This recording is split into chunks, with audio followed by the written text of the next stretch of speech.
Kakinada rural మండలం రమణయ్యపేటలో Adabala trust కార్యాలయంలో ధరిత్రి రక్షిత సమితి ఆధ్వర్యంలో వినాయక చవితి పండుగను పురస్కరించుకుని మట్టి ప్రతిమలపై అవగాహన సదస్సు జరిగింది. ఈ సందర్భంగా సమితి వ్యవస్థాపకురాలు ఎస్ సురేఖ మాట్లాడుతూ 2010లో ధరిత్రి రక్షిత సమితి ఏర్పాటు చేసి అప్పటి నుండి నేటి వరకు వినాయక చవితికి మట్టి ప్రతిమలు పంపిణీ చేస్తున్నామని అన్నారు. ఆకర్షణీయంగా ఉండే కెమికల్ రంగులు వేసిన ప్రతిమలను వాడటం వల్ల భవిష్యత్తులో అనారోగ్యాలకు దోహదపడుతుందన్నారు.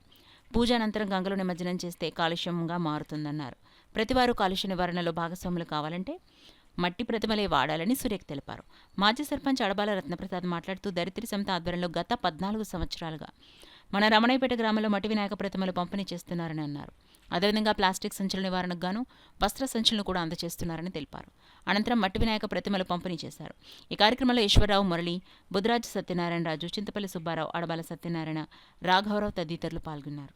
ఎంతమందికి అవగాహన అంటే మన కాకినాడ చుట్టుపక్కల ప్రజలంతా కూడా ఈ యొక్క వినాయక ప్రతిమ పంపిణీ చేయడం, అదేవిధంగా మన ఈ ప్లాస్టిక్ నివారణ కోసం మన వస్త్ర సంచులు పంపిణీ ఇటువంటి అన్ని కార్యక్రమాలు మన సురేఖ గారు చేస్తున్నారు. అందులో భాగంగా ఈరోజు మనకి వినాయక చవితి అంటే ఎల్లుండి వినాయక చవితి కాబట్టి ఈరోజు వచ్చేవారు మీ అందరూ మట్టి వినాయక ప్రతిమలు పంపిణీ చేస్తున్నారు.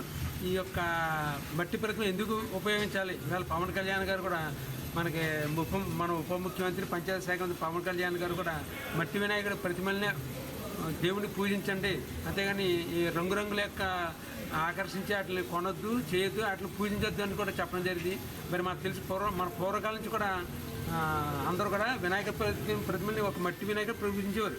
ఇప్పుడు అంటే కొత్తగా మనకి రంగురంగులు వస్తున్నాయి, కానీ పూర్వం అంతా కూడా ఇవేవి ఉపయోగించారు. అదేవిధంగా మనం కూడా పూర్వం ఏ విధంగా ఉపయోగించారు ఆ విధంగా మనం కూడా మట్టి వినాయకుల్ని పూజించాల్సిన సందర్భంగా కోరుతూ చెరువుల్లోనూ నదుల్లోనూ వేయద్దు. ఆల్రెడీ చాలా పాడు చేస్తారు, అందరూ కూడా తలో చేయి వేసి పాడు చేస్తారు. సముద్రాలు, చెరువులు, నదులు, మనకి వాటర్ ఎక్కడైతే ఉంటుందో అవన్నీ కూడా పాడు చేయడం జరిగింది.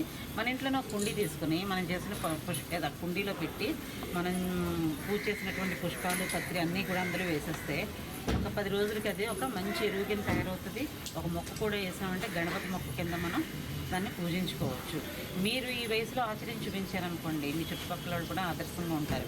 ఫోటో తీయమని చెప్పి, వీడియో తీయమని చెప్పి వాట్సాప్లో గ్రూప్స్లో పెట్టండి. ఇది అందరికీ ఆచరణయోగ్యంగా మీరందరూ కూడా ఉంటారు. మరొకసారి అందరికీ కూడా వినాయక చవితి శుభాకాంక్షలు. ఈ శనివారమే జరుపుకుంటున్నాం.